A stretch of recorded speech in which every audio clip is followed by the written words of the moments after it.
we find cars, you go into a tunnel and the car just stops driving. It just stops driving because of a cell defect. Or we found cars that, you want to it because you want to overtake another car. So you move onto the lane of the, cars coming in your direction. You pull the throttle, nothing happens. Hi, I'm Gary, and this is episode 285 of EV Musings, a podcast about renewables, electric vehicles, and things that are interesting to electric vehicle owners. On the show today, we'll be looking at battery health. The EV Musings podcast is sponsored by ZapMap, the go-to app for EV drivers, helping you find and pay for public charging with confidence. Now, our main topic of discussion today is battery health, but it's actually a little more than that. A couple of weeks back, we looked at battery recycling and what's the state of the markets as far as that's concerned. But this week, it's something a little more important to those who are using or buying a second-hand electric car. Now, in episode 231, I discussed battery health and why it's important. I also highlighted a number of ways in which you can check your battery health. When I recently swapped out my ID3 for a second-hand Polestar 2, I had my battery health checked by a company called Aviloo, who were mentioned in that particular episode. Well, today I'm delighted to welcome Aviloo to the show to talk in more depth about what they do. So thank you very much, Gary, for having me on your podcast, on your show. So my name is Marcus Berger. I'm the CEO of a company called Avilo, which I hope most of you will meanwhile know. We are the global market leader in the EV battery diagnostics. So what we are doing is we are providing battery certificates to our clients, which is predominantly car dealers, auction houses, technical inspection companies, in order to allow them to sell used EVs. That's actually what we're doing. We're bringing transparency into the used EV market. Right. So now, as you said, your company is very much focused on battery health testing and diagnostics. And I have a number of questions about that, which we'll cover over the course of the discussion. But just before we start, tell me quickly your story, how you came into the world of electric vehicles and batteries. That's actually, strange story is probably the wrong word, but it's actually, I'm coming from real estate. So my background actually is business administration, is finance. I studied at the Vienna University of Business Administration, and then I had a 20-year career in real estate. And 2018, my brother and a good friend of both of us, Nico, they had that idea to develop an independent battery test for used EVs. Back in those days, the breakthrough of electromobility was far and certain. There was probably less than a handful of EVs existing, maybe Tesla, maybe the Nissan Leaf, BMW i3, and that's probably it. And they had that idea and said, okay, if EVs would break through, and which kind of services would the market require? And one of the most obvious things was, well, a battery state of health test, transparency into the health of the battery. So they started off in the garage, actually really in the garage of my parents' house with a BMW i3, trying to find out whether get data out of it or no. And at a certain point of time, they realized, well, this works. And, I'm living 200 meters away from my parents' house. I was always passing by on the weekends, on the evenings. I was just wondering what these two guys are doing there. Nothing better to do with their life, and I was kind of laughing. But they succeeded, and they established a company, and they got the first public funding here in Austria. And then they approached me and asked me, well, Marcus, you're a business guy, we are both technicians. We probably need your support. We need financing. We need build a company around that product idea, and can you help us? And I was 45 years old at those days, and I had my career in real estate, and I said, it's now or never, maybe my last chance to do something else and to try something out. And, I have 5 kids, a wife at home taking care about the kids. So financially, it was a risky decision, but I said, let's do it. And since then, we built that company together, really from scratch, just from a product idea. And now we are almost 100 employees and the dominant player on the global market for used EVs. So it was quite the story behind that. Absolutely. Looking at battery health testing generally, not just from the Avilo point of view specifically, why is it important to know the state of health of your battery? I mean, if I go back to the internal combustion engine age, we never did anything like that for those kind of cars. We never said, oh, this is the state of health of the engine or the drivetrain or anything. So why do we need this for batteries? Well, because there's a huge difference between a traction battery, a high voltage battery, and a combustion engine. There is 100 years of history with combustion engines, whether it's diesel or fuel. You know pretty much that, I don't know, a Volkswagen Golf, for example, 3 years old, 30,000 kilometers mileage or 30,000 mileage has a specific value. I mean, millions of cars have been sold, have been transacted. There is lists like Eurotax or others where you can just look. There is a clear market price for those type of cars. And for combustion engines, you know very well how the value of a used vehicle develops depending on age and mileage. That's probably the two main predictors for the residual value of an IC car. Well, now we're all moving into electromobility. We don't know at which speed in the end, and certain countries may develop faster and certain countries may develop slower. But in the end, we are all going to transition into EVs at a certain point of time. So, and now we have that high voltage battery, and we don't know a lot, to be honest. There is little data available, at least for the market in general, not for us. And suddenly, age and mileage doesn't tell you a lot about the value of the car. And that's a major transition in understanding how to value used cars. Age and mileage don't tell you a lot about the state of health of the battery, in contrary to the condition of a combustion engine. Why is that the case? Batteries, or the state of health of batteries, depend on different things. To some extent, of course, also on age and mileage, but to far lesser extent than combustion engine cars. They more depend on, how has this battery been treated? Has this battery been slow charge, or AC, a lot of AC charging, or a lot of DC charging, a lot of high speed charging, 100, 150, 200, 250 kilowatt? How has the battery been parked, at which state of charge levels? Do you park your EV typically with 80, 90, even 100% state of charge because you constantly plug it in? Or do you park it with 40, 30, 40, 60% state of charge, which actually would be much better?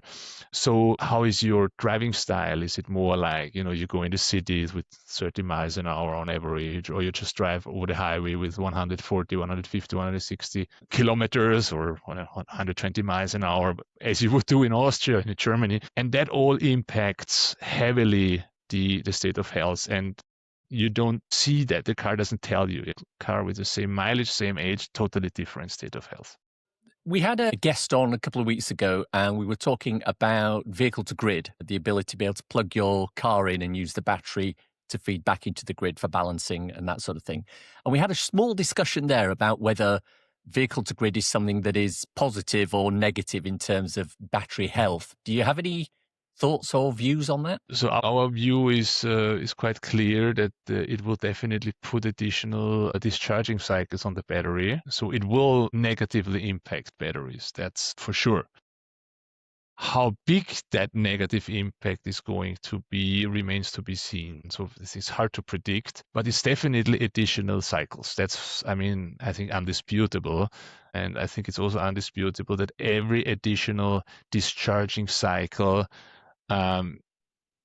let's say, adds additional stress to the battery. So that's why we also think that certain car manufacturers will put some limits on the amount of discharging, on the amount of energy that can be taken out. But that all, it will remain to be seen, to be honest. Yeah. Can you talk a little bit about the different ways? Because if I sort of rewind a bit, Avilo is not the only company on the market that does battery health certifications and battery diagnostics. But some of your competitors do different ways. I know there's one of them that, he uses an app, and you put some information in the app and it tracks your distance and state of charge and things like that. Some need special testing equipment.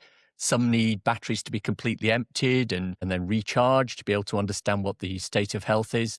Talk to me a little bit about the pros and cons of each of these and why you've chosen the solution that you've chosen at Avilo, please. That's actually a very, very good question. And I think it comes, first of all, we need to understand what battery diagnostics and battery testing actually means. And you see a lot of competitors of us do similar things like us. And I would challenge that statement. There are companies out there that provide battery certificates, or at least they call it battery certificate. I mean, you can call any piece of paper a certificate if you want to. But what most of these companies do is they will plug in some, low performing cheap dongles that you can actually buy on Amazon if you want to for a couple of euros or pounds. And what these dongles do, they would just read out I'm not even saying but a state of health that is being provided by the battery management system. So from the car itself.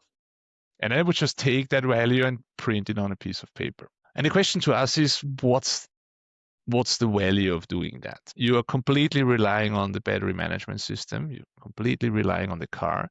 Battery management systems are not built to calculate state of health. It's a complex task. It requires quite some computing power. I mean, it's not that easy, and battery management systems are not designed to do that. They are designed for different things: cooling, heating batteries, calculating state of charges, and even that is not even very reliable all the time. So they're drawing out a value which is completely unreliable. And we have hundreds and hundreds of cases where the state of health that the battery management system is providing differs substantially from our calculation. So that brings me nearer to an answer to your question: what's the difference between us and all these readout services companies, how I would call those, is that we are performing an independent calculation of the state of health, our own calculation. We do read out the state of health of the car, but just for information purposes. But we do our own calculation. We calculate an own independent Avilo state of health. It can be close to the battery management system, SOH, and sometimes it is, but it can differ substantially. We have cases where the battery management system would always tell you 100% state of health, regardless how old the car is, always 100%. Or we have cases where, our state of health is 40% because there's a huge cell defect, but the battery management system doesn't detect it, and the state of health is 80 or 90%. So huge differences. And that makes us unique.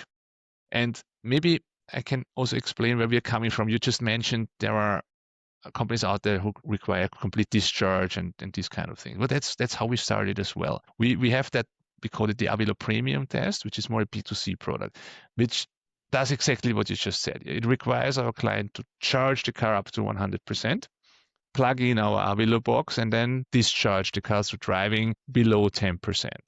And you have 7 days time. You can do that while you're driving your typical driving patterns, going to work, going shopping, whatever it might be. And this is obviously the most exact way of measuring a state of health. You just measure the energy that you can take out of the car. Well, and we're doing that, and then you get a battery certificate, and that's the Avilo Premium test, as I just said. However, obviously that procedure doesn't really fit well into the car dealer's world or the world of an auction house. I mean, you cannot just drive. You cannot charge your car up to 100% and drive it down to 10%, and doing that thousands of times if you have a big compound. It's just not possible to do that. So that's why we developed a second product, which we call the Avilo Flash test, which is actually a battery test that can be performed within 3 minutes without putting a charging or discharging on the car while performing the test. And now you might say, well, but you have to have some dynamics on the battery, shouldn't you, in order to perform a battery test? And I would say, yes, to some extent, that's correct. You have to, but we do, because we have all that premium test data. And, we take the data that we collect out of the flash test, we compare it with all that thousands of premium tests that we have with the same car, same mileage, same age, same battery type. And then we can combine these two data sets and deliver a reliable, accurate, and independent state of health. And that's how the flash test works. Okay. So talk to me about the actual mechanics of how the health check works. Somebody will take a vehicle, so an auction house will take a vehicle. Do they take it to a place, or do they have the apparatus in-house? What's the actual mechanics behind it? So it depends on the view. Yeah, let's say if you're BCA, I mean, you have a lot of UK clients, and I'm sure everyone knows about BCA or Cox or the likes. They would use Avilo technology. They would get an Avilo box from us, which is a data logger. Actually, it has the size of a mobile phone. We developed this Avilo completely in-house. So we designed the Platinum boards. We write all the firmware. It works seamlessly with our Avilo battery data platform, where all the softwares and the magic actually happens. So that's also one big difference. We control our hardwares, other don't. And this hardware has to communicate with the car. That's the first challenge, because we typically still communicate via CAN bus, and there are no standardized protocols. So you need to do some reverse engineering in order to be able to communicate with a BMW, with a Volkswagen, with a Ford, with a BYD, and with a Tesla, and so on. That's one of the big differentiators, because it requires quite some work to do that. And then we write the firmware, we put an over-the-air update, and the Avilo box is able to communicate with a specific car, a specific model. Then what the guys at BCA, for example, do at the big compounds, they will take the box, plug it into the OBD interface, wait approximately 3 minutes. There is an LED pattern on the box which tells you when the test is finished. Unplug it, go to the next car, plug it in. And in the meantime, the battery certificate is automatically being produced. Or let's make a step forward. Before that, all the data is obviously transmitted from the Avilo box to our Avilo battery data platform, where all the data is being stored, all the premium test data, all the algorithms, all the mathematical models, everything that kind of defines our company. And so we are automatically creating Avilo battery certificate, and we will send it back to the client either in a PDF or just through an API. So the person who does the test doesn't have to worry, and he just moves on from car to car, and he can perform a couple of hundred tests a day if he wants. Good, I like the sound of that. The first question that jumps out is, if this is a relatively small box that is available to certain groups, is there a possibility for an individual to get this, or is this purely a B2B to C type of product? So there's always got to be an auction house or a dealer or a repair shop as an intermediate. So the Avilo, the flash test is currently offered exclusively to B2B clients. So in the future, practically every car dealer will use our technology, and if you go to car, you will always get an Avilo certificate. That's the goal. That's where we are heading to. In the meantime, there is a possibility for consumers to get our Avilo Premium test, which is a bit more sophisticated test. It's the test that I described before. You have to discharge your car from 100% down to 10%. That's our consumer product. And you can actually order that on our web shop at www.avilo.com. There is a web shop where you can order the Avilo Premium test. And how does it work? You just order the test. It costs roughly, in Euro world, 100 euros. We will get the order. We will just pack the box, we get the respective cables depending on the car that you need, because some cars require different cables than others. And we will just send it over to you. And within, I would say, 3 to 4 days, you get the box shipped to your door. It is self-explanatory. It's you get also a link on your email or on your mobile phone, which is a link to a web app that we provide. It should guide you through the entire testing process. So it will tell you, charge your car to 100%. First, plug in the Avilo box into the OBD interface. The OBD interface is typically always somewhere below the steering wheel. 90% of the cases, just few examples where it's somewhere else, but we have videos that will show you where to find the OBD interface. You can plug it in. Anyone can do it, really anyone. It's designed for private individuals, not experts. You plug it in, and then the app will tell you what to do. Charge the car up to 100%, and you have 7 days to drive it down below 10%. Once you reach below 10%, the test is automatically stopped. You just pack the box. You use our return shipment label. You just bring it to the next, whatever it might be, UPS, DHL, send back, and that's it. Latest 48 hours, you receive the battery certificate via email. So I'm going to go out on a limb here and say that if you're charging, £100 or €100 for that service for a consumer, it's not going to be the same cost that you're charging for the guy at BCA who's doing 100 of these in a day. How does the No. pricing model work for the B2B aspect of this, for the British car auctions, the Cox Automotive, that sort of thing? Well, first of all, they receive the Avilo flash tests, and obviously in the B2B market, we have a different pricing model. And But I cannot. is that priced on a per vehicle or uh, um, is it a package you can do? It's a combination of, so typically we by the way, we never sell the Avilo box. It always remains ours. So we would just provide it on the basis of a license agreement. So there is an annual license. You pay around 40 euros per box per month as a license fee, which covers, all the bi-weekly updates and just making sure that the Avilo box keeps up to technology. And then you pay on a pay-per-use component for every battery test that you perform. You're paying a specific amount, and of course that depends on volume, as always. Okay, so moving on then, if I want to buy a second-hand car, in fact, I did this a couple of months ago. I bought a second-hand car and it had a battery health certificate that came with it. Now, I know what was on that, but what typically is provided on a certificate when the Avilo process has been done? It's not just a piece of paper that says this car's at 94% state of health. What else goes on there? It's far more than that. Obviously, it will tell you everything you need to know about the car, the mileage, the vehicle identification number, the date, and all that thing, so that you make sure it's right. There's also a QR code so that for protecting against fraud, so that you can always double check that the certificate is also valid and correct.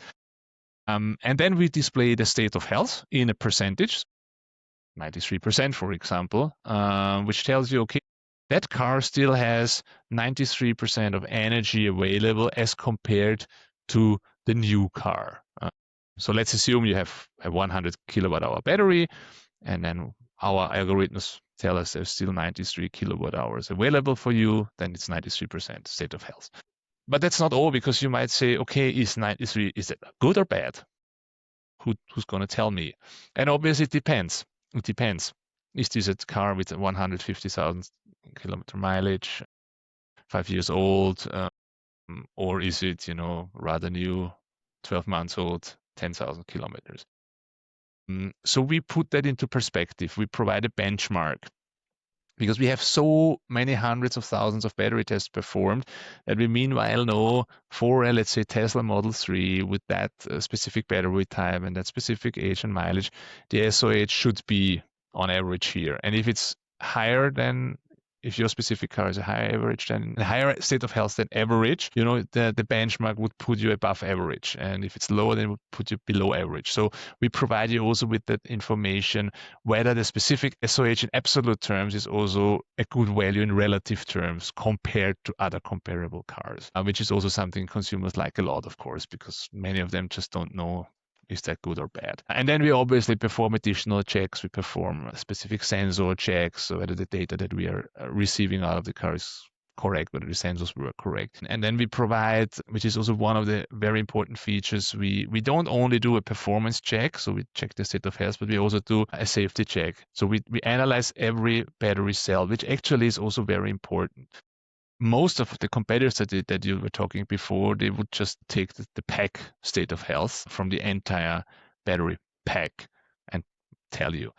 Well, but that's only half of the truth, because actually you need to know the cell state of health. So we are calculating the state of health of every single battery cell, because the weaker cell would determine the pack state of health. So we're looking into every battery cell, and we are also checking the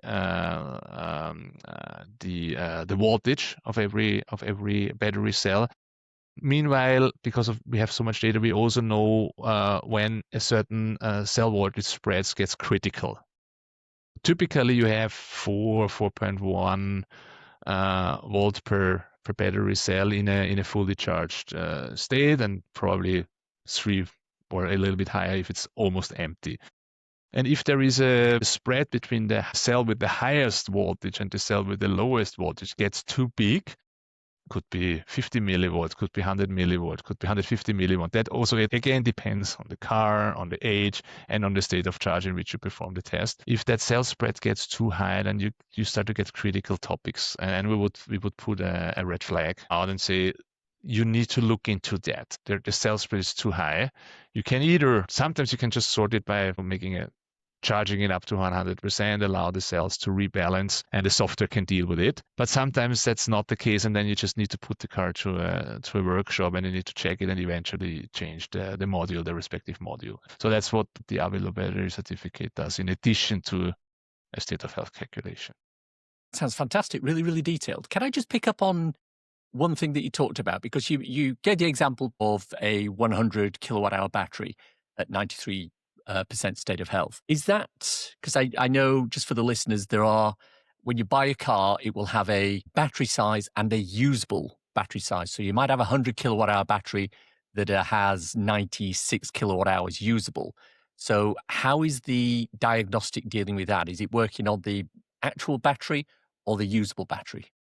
Both. So we compare gross, we compare usable, and we actually compare net. How do we define it? So gross is, as you said, most producers have a buffer. You use that word as well, or in English, a buffer on the upper end of the battery and on the lower end of the battery, which is not accessible to you unless it's going to be opened up for usage via a software update. So they do this in order to protect the state of health for as long as they can. And that's, by the way, also one thing you should look at when you buy even a new EV. How big is the buffer? Because some manufacturers put a very low buffer in, obviously, because every kilowatt hour costs money. And it does make a difference if you buy, let's say, a 75 kilowatt hour battery with 2 kilowatt hours on top and 2 kilowatt hours on the end of buffer, or 1 kilowatt hour buffer, because the reserves are simply smaller. So we would provide you with that information. That's what we call the gross energy. Then there is the usable energy,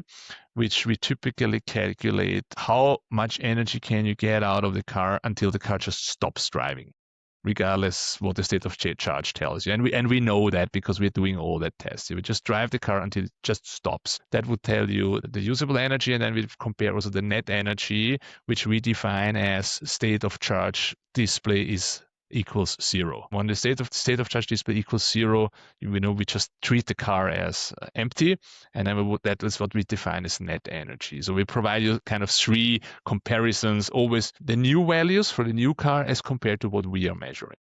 Given what you've just said, and you've talked about the vast amount of data that you've got from prior checks that have been done, can we have some statistics, please? How many health checks have been carried out with the Avilo model? More than 500,000. So do you have any data from those health checks that might give some sort of indication of which vehicles are showing particularly high degradation or particularly low degradation over a 50,000 kilometers or 100,000 kilometers? Every blue spot, every blue dot on that diagram represents a state of health test that has been performed by Avilo.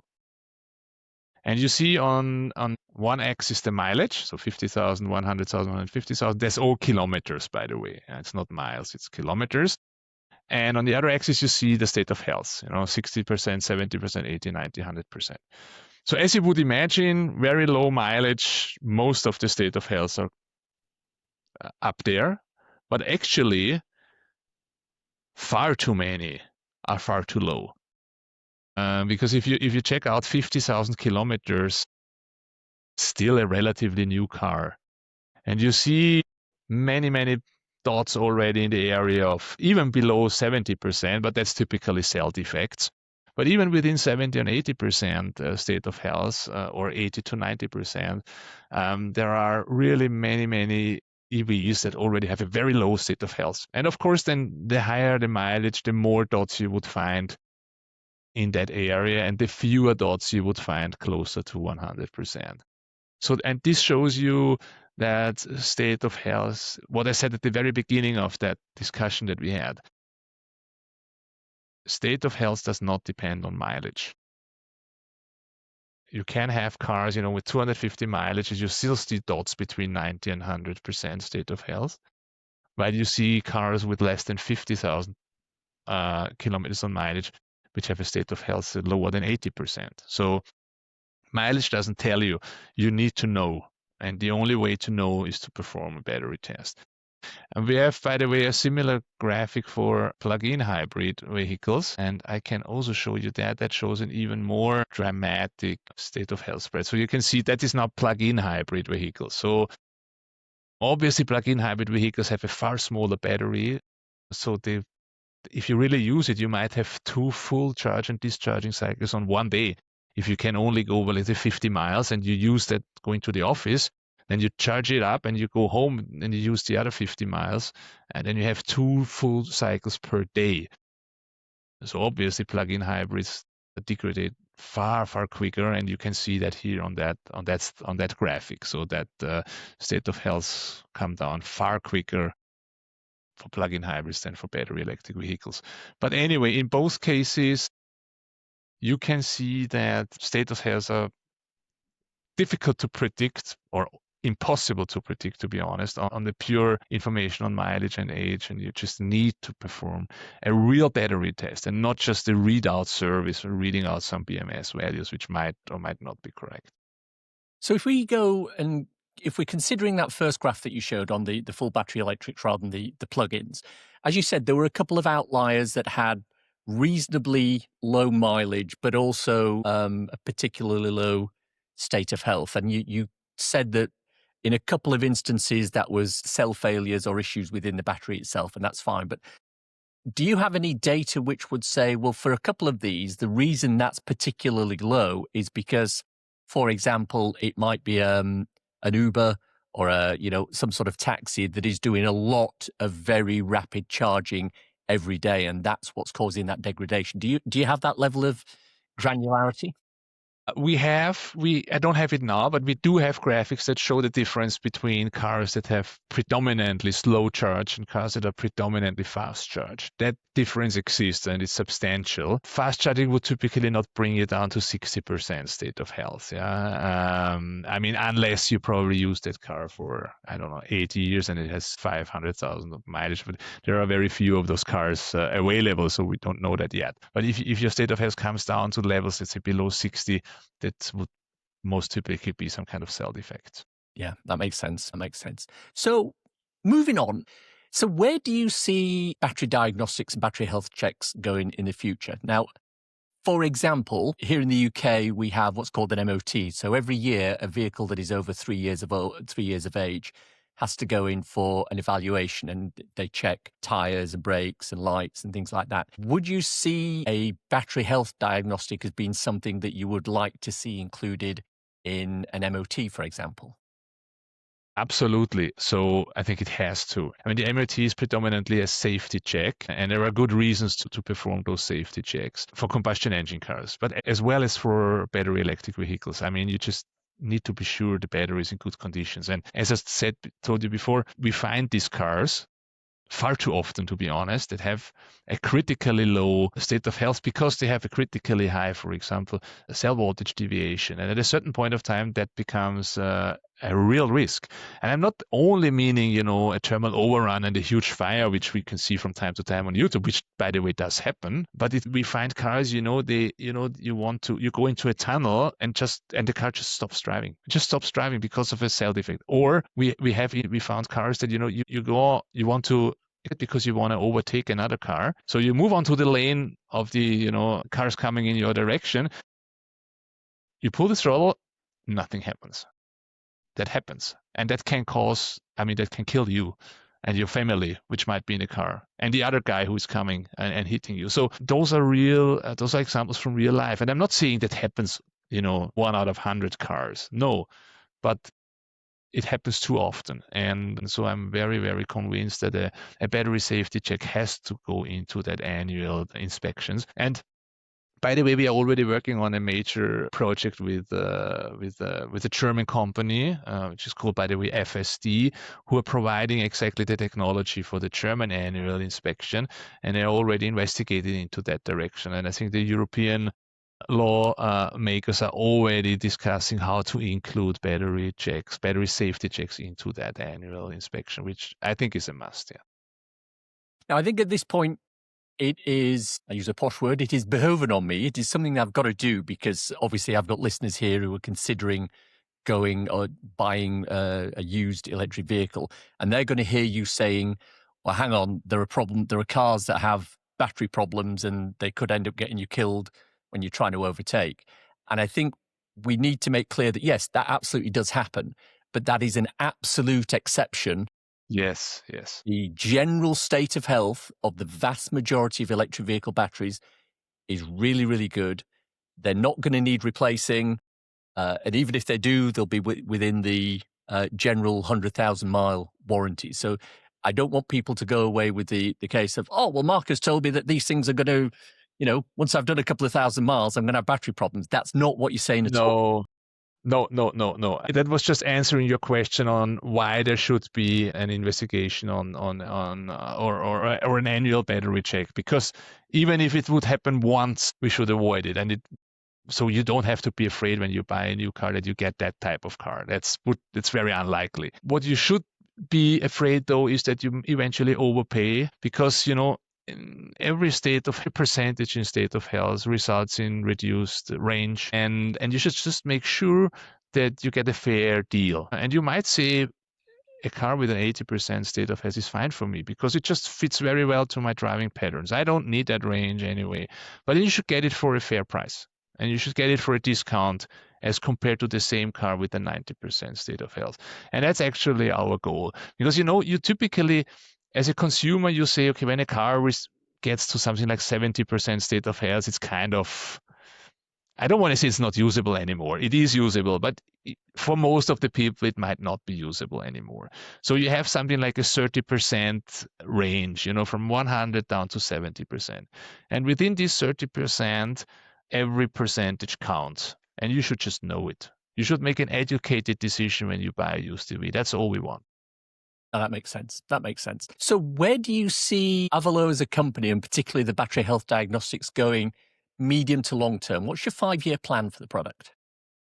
So I think the test would, of course, improve. The accuracy will improve. The amount of additional quality we are going to provide to our clients is going to improve. We will add more safety aspects, not only state of health, but there will be more information coming. And of course, we are going to add additional services. So for example, we are now talking with many insurance companies who would be very eager to insure or to provide insurance coverage for consumers against battery risk, but they don't have the data, they don't have the know-how, so they are unable to provide that information. And we are going to add the insurance component to our product. So we will provide insurance coverage for your listeners in case they want to buy a used EV, and in case that used EV has an Avilo battery certificate. That's not the case at the moment, but it will be the case in the future. So we're going to add additional services around our battery certificate to make it the industry standard, the global industry standard. And at a certain point of time, you'll probably not be able to sell a used EV without our independent battery certificate anymore. As we come to the end of our time together, is there anything that you would like to tell the viewers and listeners that we haven't actually talked about over the course of our discussion? Actually, I think we touched everything. I think what I would like to reiterate is that under no circumstances do I want to create, let's say, fear of buying used EVs. Quite the opposite is true. I think everyone can put their hard-earned money into a used EV, and sometimes you get really good deals, especially now when prices for used EVs came down substantially. And I've been driving an EV for 10 years now. I was an early adopter. My first EV was a Nissan Leaf, and then it was a BMW i3, and I liked the technology. Everything is quiet. You accelerate like you can never do with a combustion engine car. So I think it's just the superior technology, and so I would really encourage everyone to take the step and just move into the EV space, and with a good feeling. But of course, you want to spend 20 or 30,000 pounds on a used EV, and the battery is the only thing that actually matters because the rest is a computer on wheels, more or less. Then you should just invest these 30, 35 bucks or 100 bucks into making sure that the battery health is exactly as you expected. And that's all I want to say. Yeah. I've got to say, I have a Polestar 2. I bought it 4 or 5 months ago, 55,000 miles on the clock, and I had a battery health check done, and it came at about 94% state of health, which I was quite happy with that. And that was a big factor in me going for that particular vehicle versus any other out on the market. So it definitely helped me in my buying choice. I think it does. And it's a lot of money that you spend for a used EV. So you have to work very hard to earn that. Everyone, I think, has to. Well, I have to at least. And I just want to make sure I get the value for the price. Absolutely. Dr. Marcus Berger, thanks a lot for your time. I think it's been a fascinating conversation. Thank you very much. Thank you, Gary. It was my pleasure. See you next time. A couple of takeaways from this discussion. Firstly, there are numerous ways of doing battery health checks. But if you want a reliable, detailed one, you can't rely on the car's internal BMS, the battery management system, to give you an accurate reading. You need to do what Aviloo are doing and to go deep into the battery itself. Secondly, and I want to repeat what Marcus said here for clarity, just because there is a possibility of a battery fire due to a faulty battery, and we discussed this in detail in episode 236, the EV fire episode, it doesn't mean that all second-hand EVs have faulty batteries. Far from it. Marcus was referring to the reasons we would want to put a battery health certificate into the MOT for an electric vehicle. It's a great way of preemptively identifying any potential battery faults. Thirdly, battery health is a complex combination of age, mileage, and charging regime. Low-mileage EVs that have been charged often and at high charge speed could have a lower state of health than higher mileage EVs that have done fewer charges at slower speeds. The graphs that Marcus showed, and I'll link them in the show notes for those listening on the audio rather than watching on YouTube, they show just what sort of a range the testing is showing. Now, if you want to perform a full EV battery health check yourself, you can get one from the Aviloo website, which is linked in the show notes. I found this conversation really informative, and I hope you did too. Did it raise any questions for you? And if it did, let me know either by commenting below or by emailing at info@evmusings.com. I hope you enjoyed listening to today's show. It was put together this week with the help of Dr. Marcus Berger and Uwe Blömel. The EV Musings podcast is sponsored by ZapMap, the go-to app for EV drivers, helping you find and pay for public charging with confidence. ZapMap is free to download and use with subscription plans for enhanced features such as using ZapMap in car, on CarPlay or Android Auto, and discounted charging across thousands of charge points. If you have any thoughts, comments, criticisms, or other general messages to pass on to me, I can be reached at info@evmusings.com. And on the socials, I'm on Blue Sky at evmusings.bsky.social. I'm also on Instagram at evmusings, where I post short videos and podcast extracts regularly. So why not follow me there? Thanks to everyone who supports me through Patreon on a monthly basis and through coffee.com on an ad hoc one. If you enjoyed this episode, why not buy me a coffee? Go to coffee.com/evmusings and you can do just that. ko-fi.com/evmusings. Takes Apple Pay too. Now, regular listeners will know about my 2 ebooks. So you've gone electric, and so you've gone renewable. First one of those has had a recent update. You'll see it with a bright red image on the front, just like I'm showing on the screen here. Both of those are 99p each or equivalent, and you can get them on the Amazon Kindle store. Check out the links in the show notes for more information, as well as a link to my regular EV Musings newsletter and associated articles. Now, I know you're probably driving or walking or jogging or in the shower or washing the car, but if you can remember and you enjoyed this episode, drop a review in iTunes, please. Really helps me out. I did go in and have a look recently at some of the most recent reviews. Thank you very much for those who took time to do that for me. If you've reached this part of the podcast and are still listening, thank you. Why not let me know you've got to this point by messaging me at musingsev.bsky.social with the words, healthy as a AAA, hashtag if you know, nothing else. And thanks as always to my co-founder Simon. His other hobby's fishing. Naturally, he's take his electric unicycle down to the local lake, set up his gear, and sleep for a couple of hours while pretending to catch something. He's not the only one, though. There's a line of them on Saturday. all talking about the one that got away. We compare gross, we compare usable, and we actually compare net. Thanks for listening. Bye-bye now.